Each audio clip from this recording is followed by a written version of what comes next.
So far in our SSMS Copilot series, we have successfully created a database and we've populated it with data.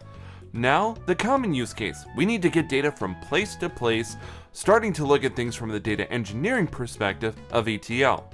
We're going to try and design an ETL pattern today with Copilot support on today's chapter of DataBard. DataBard, DataBard, DataBard, DataBard, DataBard, DataBard, DataBard, DataBard, DataBard, hoi, hoi, hoi. So here we are with this environment that we've created, and we want to build ETL patterns. Now, what do we need to focus on then? Well, first of all, it needs to be something that is patternable. The goal here is to design something that we'll design it with an initial table in mind, but the goal is that either later in this video or in the next video, we're going to figure out how easy it is to take a pattern and replicate it. That means we need to focus on something that makes a good pattern. And in this case, we're going to focus on ETL from the initial tables that we created and populated with data, and now the second set of tables we created, which are in a very simple star schema.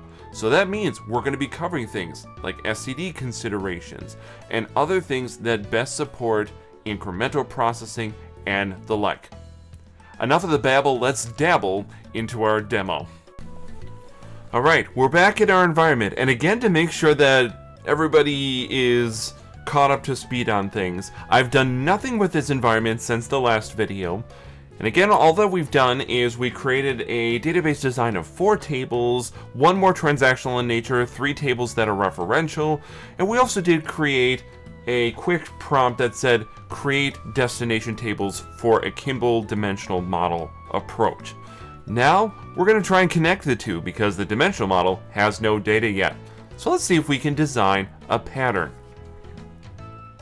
So first of all, I want to see if Copilot will give me any recommendations on if there are any database objects I'm missing before I design my pattern. So let's ask Copilot this.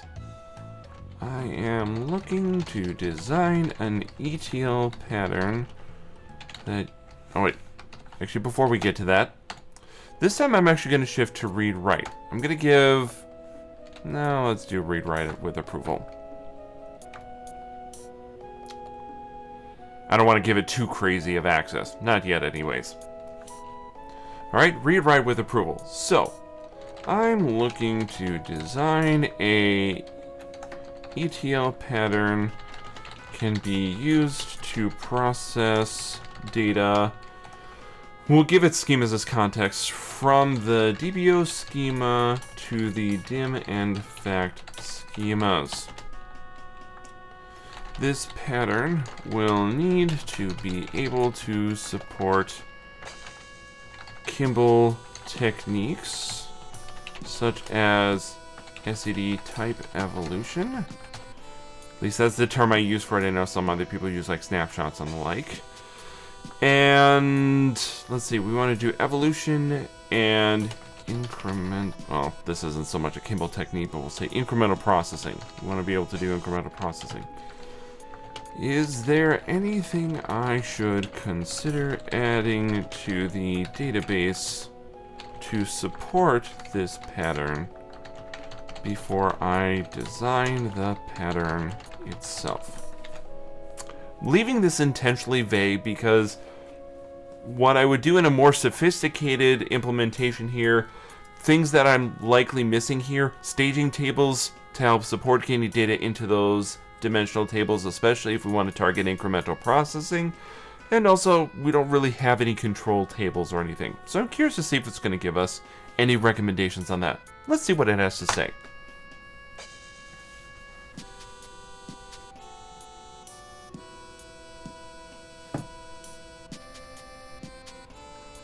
Alright, good response here. To support an ETL pattern for processing data, especially with Kimball techniques like slowly changing dimensions and processing, consider adding the following elements.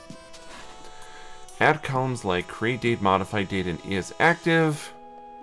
Do I not have those in any of my tables here yet?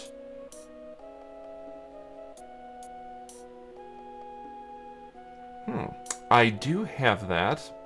So I think that's more just a general suggestion.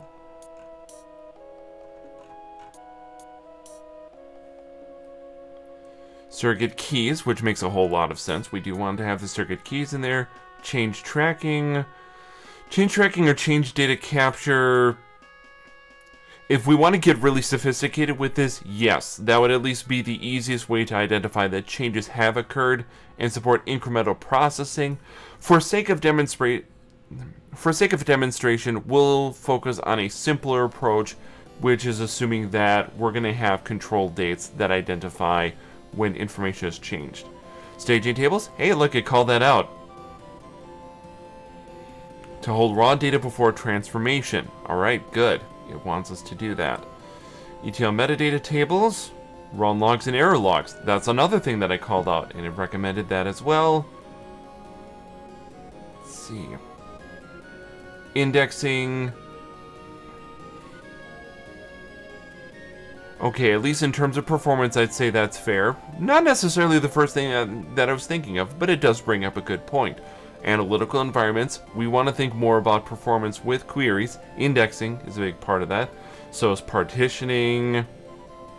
Data integrity it even considered, if we want to put anything in there for constraints or rules. I don't know if at least I would typically use constraints themselves. I'm more in the preference of it's nicer to build that with the ETL, that the ETL process itself enforces it. The constraints are certainly nice, but if you control it within the ETL process, it makes the constraints not exactly necessary. Data quality tables are good in there, and error handling mechanisms. Let's see. Would you like assistance in creating scripts for any of these additions? Alright. So first, let's see. Check my dimension tables to see if they have surrogate keys. If they do not, write a script that rebuilds. I need to stop doing that. So check my existing dimension and fact tables in the fact and dim schemas.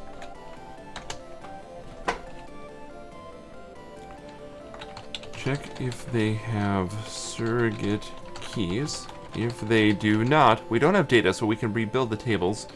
Rebuild the tables. Actually, I should say write scripts to rebuild the tables so that the surrogate key is the primary key.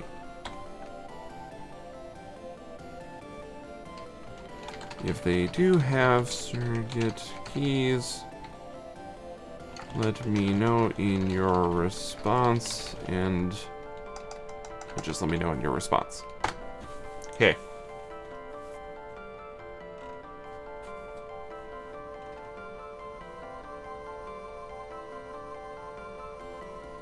All dimensions fact tables already have surrogate keys, which we should know. We did create that last time. Cool. No changes are required.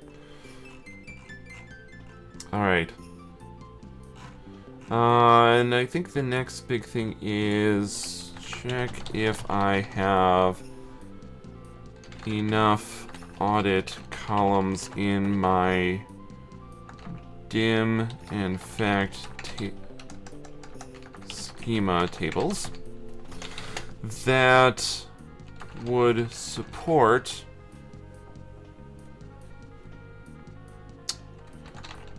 Kimball principles, especially if SCD type 2 is implemented on the dimension tables. If not, write scripts to add those columns. Now, in our initial video, we did add in is current effective date, start date, and end date for dim employees, products, We just did basic insert and update, so it can't do type 2 right now. And regions also can't do type 2. So ideally what we would catch is that employees is set and good to go. Products and regions are not. Let's see how it does.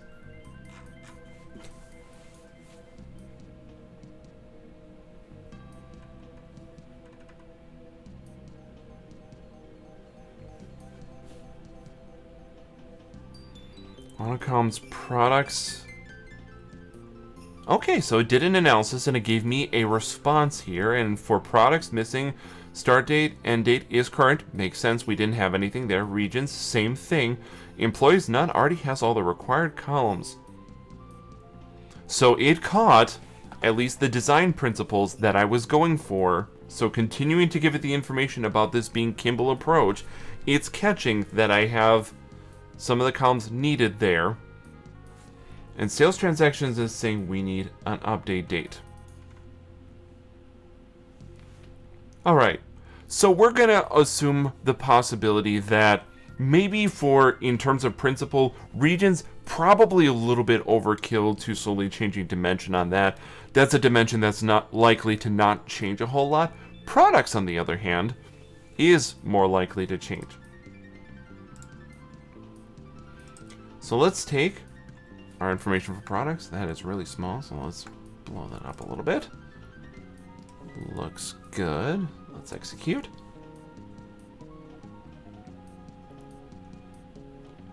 And let's check dim products. And there we go. We've got that. Regions. I'm going to say we're not going to add that because I don't think it makes sense. We'll get some parity in there as far as our design goes. Sales transactions, I'd say it's safe to say that yes, we're expecting the possibility of needing... And, oh, it inserted that in the middle of the script. That's not pretty. Let's get that all away. No, we don't need that. Alright, let's insert that into our script. Adding the field. Looks good. I'll double check here, but I don't think there's really any other... Change tracking we're not going to do here. Ah, staging tables. So I go back and forth sometimes on design on how should I be designing my staging tables. Should I design them more based on source or on destination? So you recommended I implement staging, that's how you spell that, staging tables to process data from the DPO schema to dim and fact schemas. Recommend design the staging tables that supports incremental processing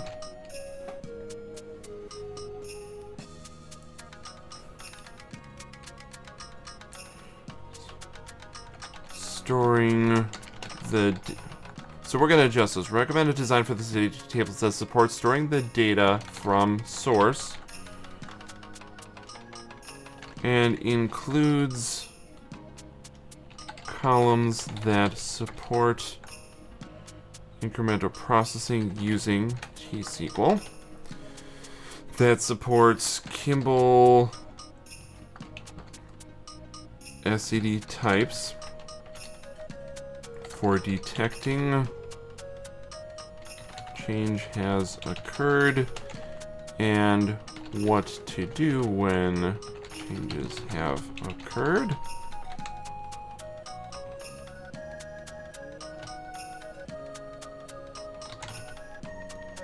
And any additional recommendations around logging. Again, intentionally vague. I'm going to ask it for its design principles here. We'll see what it comes up with.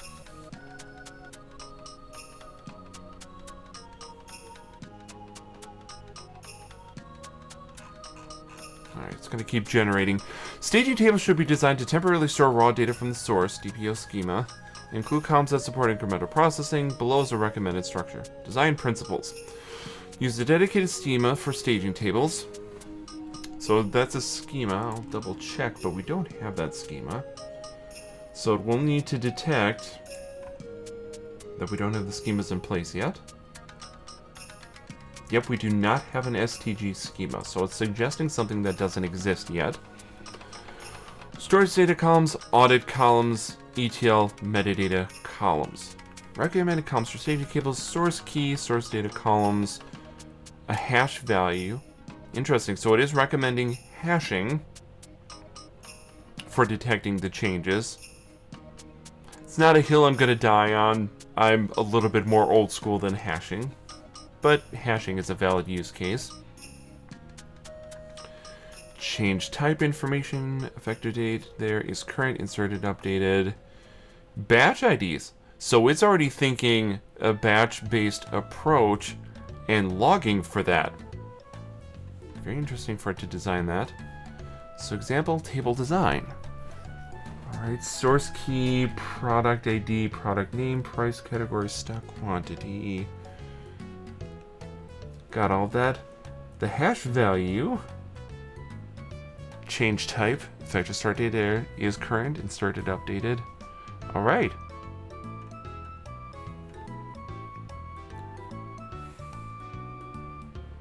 So at least for sake of argument, we're going to go the hash route. And we're going to see how easily it's able to design the ETL process using a hash to detect changes.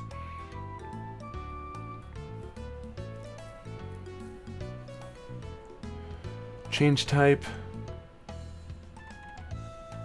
You're handling ETL logging benefits of this design. Create scripts based on your recommended design to create staging tables for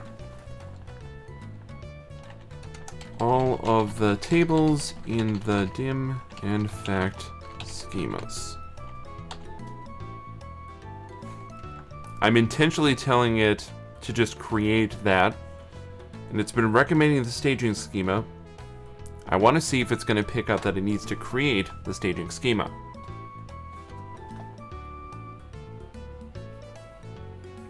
At least its initial script, no, it did not.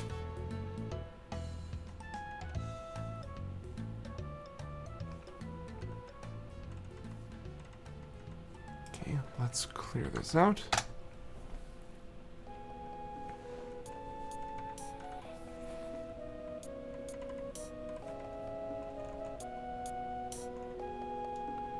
Alright, and it gave us everything. So based on initial recommendations and such, this is not actually a half bad design. Depending on your preferences on how you like handling certain things, hash values, depending on how you want to manage things, like it didn't add in anything for, sometimes in my tables here, I'll add in specific flags that identify this as a type 1 change, this is a type 2, type 3, so on and so forth to detect those changes. But beyond that, I'm willing to give it the argument here. So I'm going to just take these in and I'm going to copy them. And sure enough, it didn't do that. For sake of simplicity, we're just going to say create schema. Stage. Vision DBO. Okay. Now it can create. Good. So let's see, that gives us products. Do the same for regions.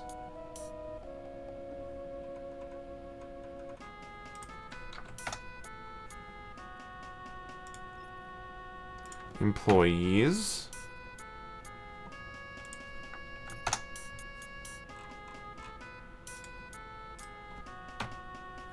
Sales transactions. Let's refresh our table list. Clear this out. Alright, we've got our 4 staging tables. Cool. Alright, now it's going to come the fun part. Now I want to actually try and design the pattern for one of our tables. We're going to say... we're going to work on employees, because for employees, for sure, we want it to be type 2. And we want to see if it can figure out that pattern. So let's focus on dim employee. Using the DBO tables, let's focus on employee data. Employee table, its staging table, and its dimension table. Write a script for a stored procedure that can incrementally process data from dbo.employees all the way to dim.employees. The script should be able to detect and perform STD type 2 evolution on data that has changed since the last time employee was processed. Include any additional logic for supporting the implementation of batch ID, which will be used for future logging in this architecture. Alright, so this is a very complicated ask. I'm asking it to design a full ETL process in a single stored procedure. Admittedly, I'm going very ambitious on this intentionally. Because if it can do this, this would be fantastic and super cool. I'm not 100% convinced that it's going to be able to. It's very likely that this is going to be too complicated for it to do.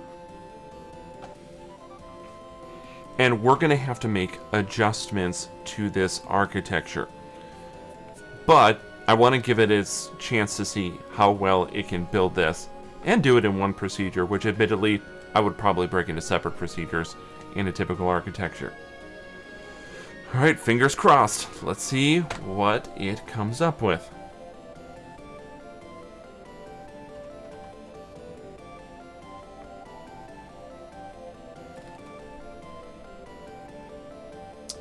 Got the pattern DPO to stage to dim.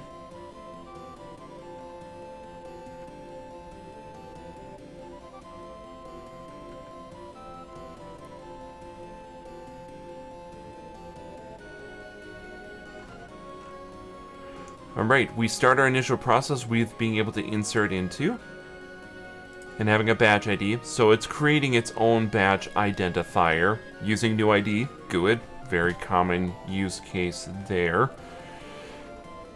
Inserting from source. Doing the employee ID as source ID. Okay, so it was doing source key and employee ID as separate columns. Maybe a little bit overkill. But if you're working in situations where you have composite keys and you might be trying to take the composite and put it in a single column, not a bad idea. First name, last name. Select region key from regions where region ID equals to employees.dim region as region key. So this won't work because we haven't built the process for it. But notice this extract, it already determined that it needs to make the conversion from the natural key to the surrogate key. And it wrote a very straightforward query to do that. Since I asked to do this in a single procedure, I understand why they would do this. I would likely, again, probably break this off into separate prompts. That step might belong in its own procedure, because as a sub-select here, this may not perform the greatest, but it is following the design principles I asked it to. Salary termination date 1 as is current. It's assuming that the new record coming in is current. Get dates, that it doesn't have to populate that. Get date, badge IDs. No need for error flags or error message for the records. Alright, step 2. Perform SAD type 2 processing from stage employees to dim employees. It's medium of choice. Chose to do merge statement. Merging into dim from stage.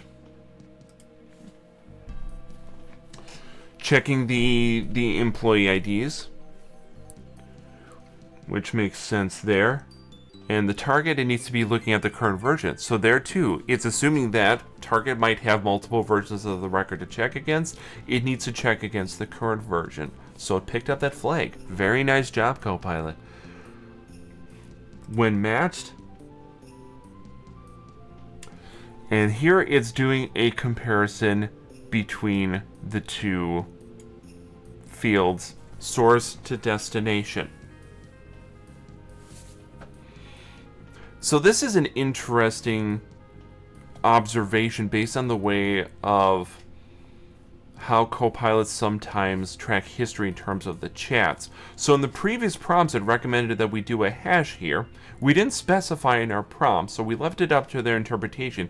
Here it's actually just going and doing a comparison between columns on all of the business columns that exist in both tables. And honestly, this is where, for me, if a Copilot is going to generate this, this is where I don't mind not using the hash. The hash does have the tendency that it can be more performant. And if performance is a constraint, I would maybe consider going that hash route. For me personally, though, I like to err more on the side of verboseness and that the code is clear more so than hashing. And sometimes hashing has a tendency to obfuscate what's going on. So went in and made the comparisons. When it's matched and things are different, then it's going to set target is current, set the effective end date and target updated date. So it's closing out the current record there, good. When it's not matched, inserting a new record, that is something brand new.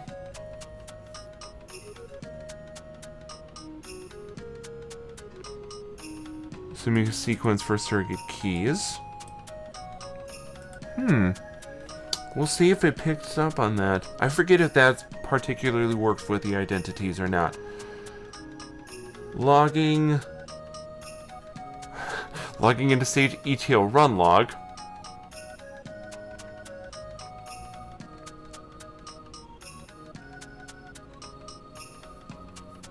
You know what?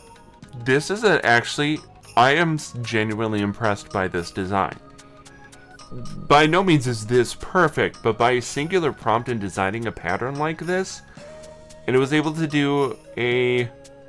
For the most part, it's doing a successful type evolution. Other than it closed out the existing record.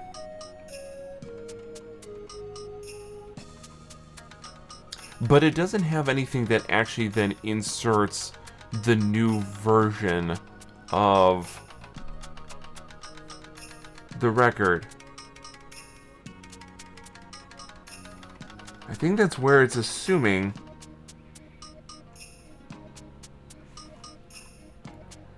I think it's guessing that it comes in here, but it wouldn't. So that's at least where there's a mild misstep here. This pattern does not cover the actual editing of, or sorry, it accounts for editing the existing record. It doesn't account for inserting the brand new record. So in this case, then you'd end up with no records that are current when you have an update occur. Not really what we want to do.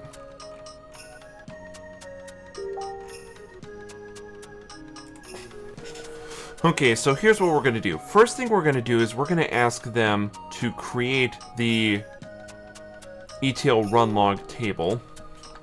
So create the stage ETL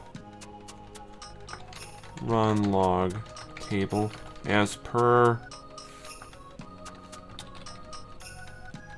Actually, I should say write the script to create as per your previous responses design as you reference the table, but it does not exist in the database.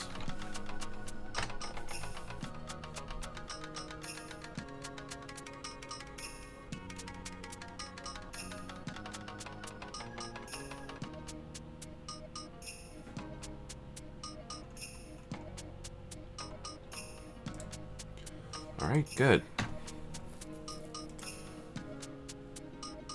Now I'm going to ask it and see if it can edit the previous response. Edit your ETL stored proc for dim employee to include. People are dinging me, I'll talk to them later. Edit your ETL stored proc for dim employee to. I don't know, let's break that off into a separate sentence. In its current version, you would expire current records when STD type 2 evolution occurs, but the new version of the record is never inserted.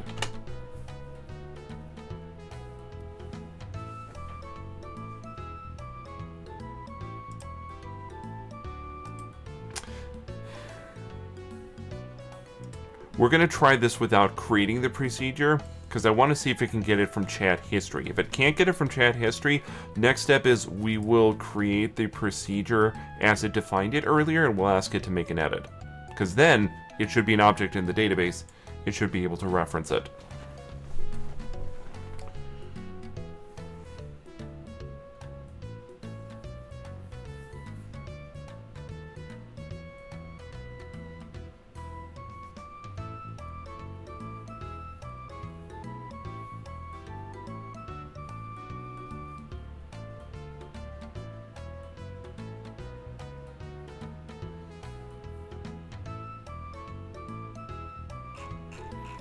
Alright, I think I saw it, but let's see the updates here.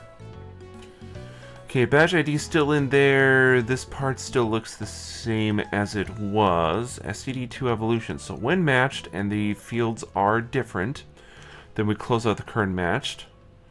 When matched and... Okay, it's making the same comparison, then insert. Oh! So it's got the same criteria on the when matched principles, but it is catching that it needs to perform that insert. But then it lost... it lost inserting new records. Alright, we'll give it one more try, and if this doesn't work, then we are going to maybe have to mash the two versions together. Your first version of the ETL pattern for employee can expire current records and insert new records, but only if the record is brand new and has no prior version. Your second version of the ETL pattern for employee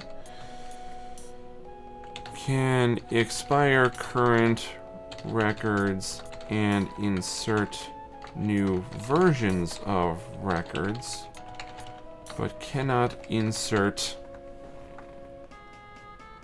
new records that have no prior version.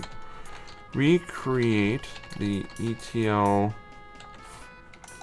stored procedure for employee that can expire current records when changes have occurred, can insert new versions of records when changes have occurred, and can insert new records that have no prior version. Maintain the logging logic that you have had in both versions.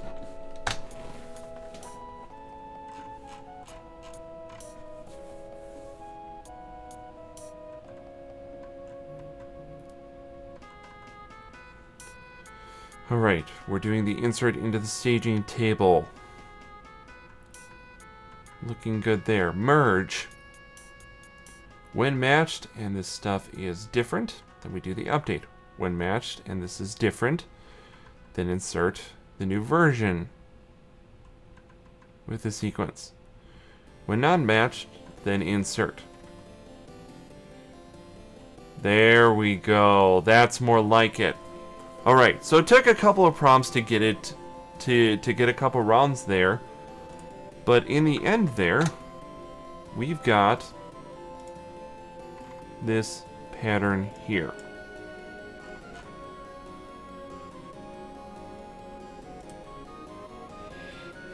And about the only comment here is that it can't do incremental processing yet, because at least right now it's not doing any check here on that into the staging table. Nor is it doing anything to truncate the table, so this process will only work once. Alright, let's see if it'll create this entire procedure. Entire syntax here when. Oh, it added in a semicolon. Yeah, that's not going to work. The semicolon's going to kill the process.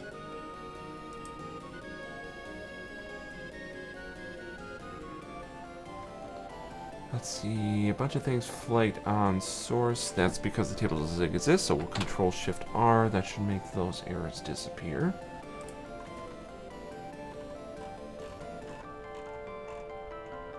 Suppose I should check here then the rest of these.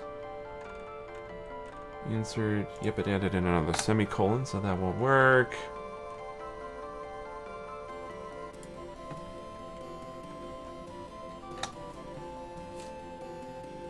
At least the last one probably would work there. Let's read that as is.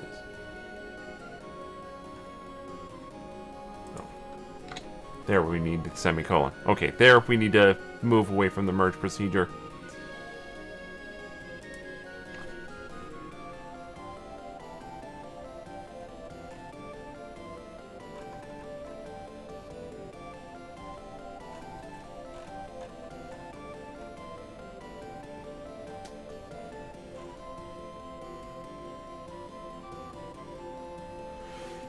Insert is not allowed in the when match clause.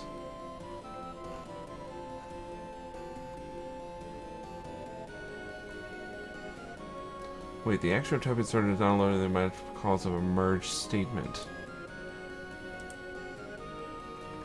Oh! Yeah, that is true. You can't necessarily do that. It needs to be broken out. Okay. You cannot have an insert statement in a when matched clause of a merge statement. Rewrite. Yeah, which I haven't done that with merges. I haven't tested that, but logically that would make sense. Typically this would be a later step. Rewrite the ETL pattern for employee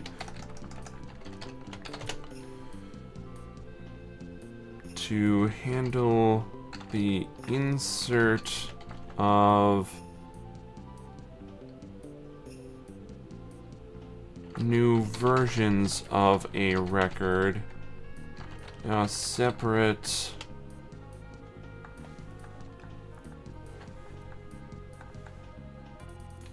insert statement outside of the merge statement. The merge statement should still expire current versions of records when changes have occurred, and should insert new records that found no match.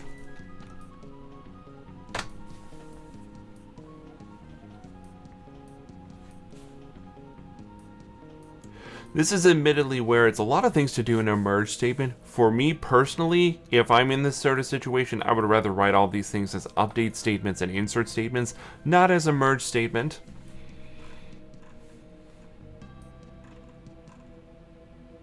Alright, so inserted to stage employees still looks good. Merging when matched, and this is different than update. When not matched, then insert values.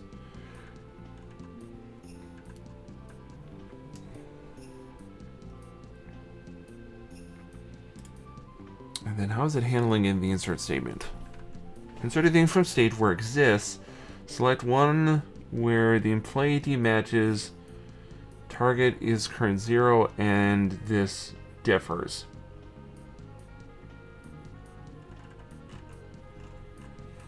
I feel like logically that might run into some issues. I'm not 100% sure, but I'm willing to entertain the possibility.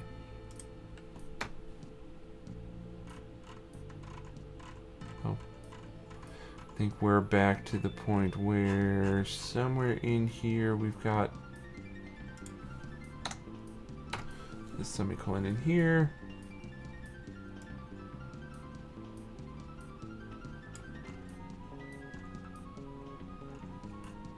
Okay, so yeah, the next value is based on a constraint we're doing on identity.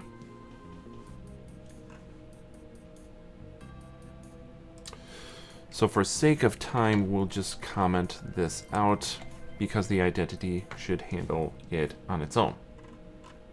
There we go. All right. Let's kick this off and see if it can process. My guess is it might not because the region table, the dimension table isn't populated, so that is going to fail. Actually, it did not have a catch-all constraint. Nope, doesn't coalesce or is null. So let's do exec USP. Let's see if it runs. And sure enough, yep, it's having the issue with the region key.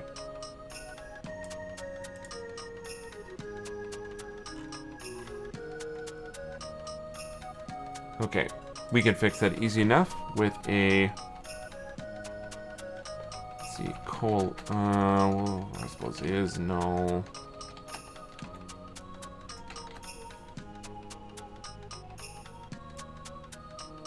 Not sure if you can do a select underneath.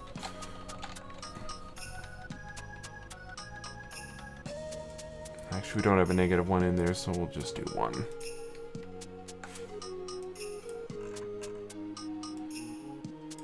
Do an alter. Let's see if this will let us run.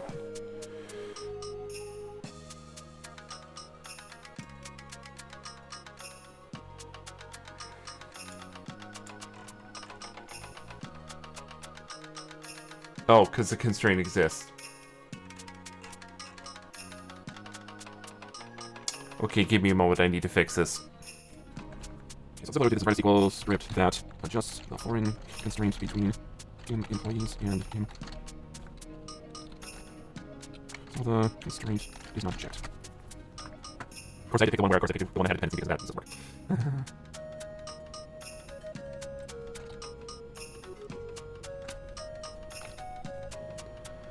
Alright, now let's see if we can get it to run successfully.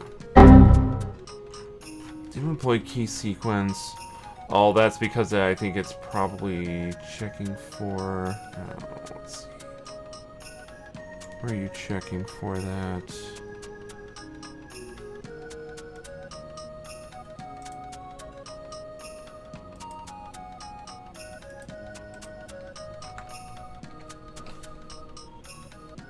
Yeah.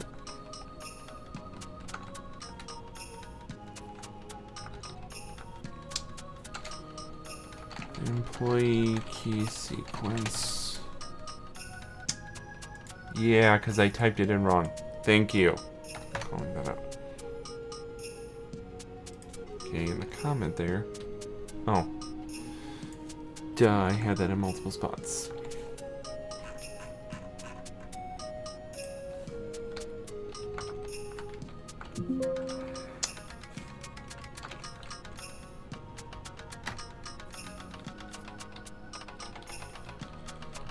Alright, now let's see if it runs.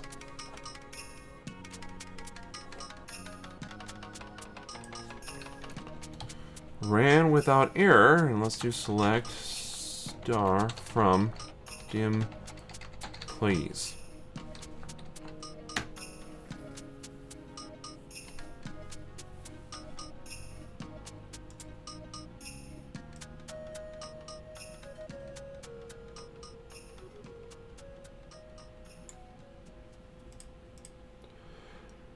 There we go, we successfully got things processed from source to destination, doing things like checking is current with an effective start date, effective end dates.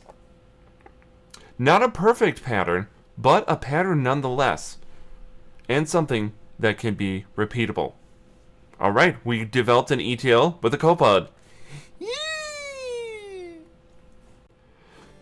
For sake of time, we're going to cut the experiment here.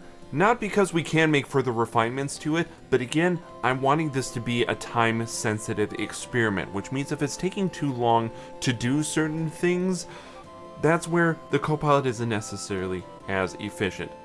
And I'll say honestly though, for what we did today, this was a pretty impressive experiment. I'm genuinely impressed by what this Copilot was able to do. It was able to work with the sort of principles that, at least personally, I typically work with stored procedure-based processes. So being able to design a full ETL pattern here with a Copilot, designing this similar pattern would easily take multiple hours. And I was able to do this in about 45 minutes, getting a pretty decent design pattern in mind, which included already considerations for logging, which could be enhanced. We may do that in our next video. And also accounts for some more sophisticated things, as in right now it's not fully functional. It needs a truncate before it can do a full batch process, and would need further work to get this into more of an incremental state. This was genuinely a fun video to make, so I might actually make a part 2 of this to see if we can refine this pattern a little bit more before we start trying to replicate it to other tables. So we'll leave it here and we'll make another video to round it out, which does bring us to the end of this video. But I thank you for watching and I hope this was helpful. Again, experiments kind of fun to watch and it's kind of fun to partake in, and the more that I get feedback from you and the community about how to make these experiments beneficial for what you are expecting to get out of it, makes it all the more worthwhile. So what does that mean? Subscribe, like, to at least let other people know what's going on with this experiment, but then also sound off in the comments. What are you looking for in an ETL pattern that is missing from this and that you need to have enhanced? What sorts of things did I not account for in this test? Let me know in the comments. That will show up in future videos. For now, I'm DataBard, and I'll see you in the next chapter.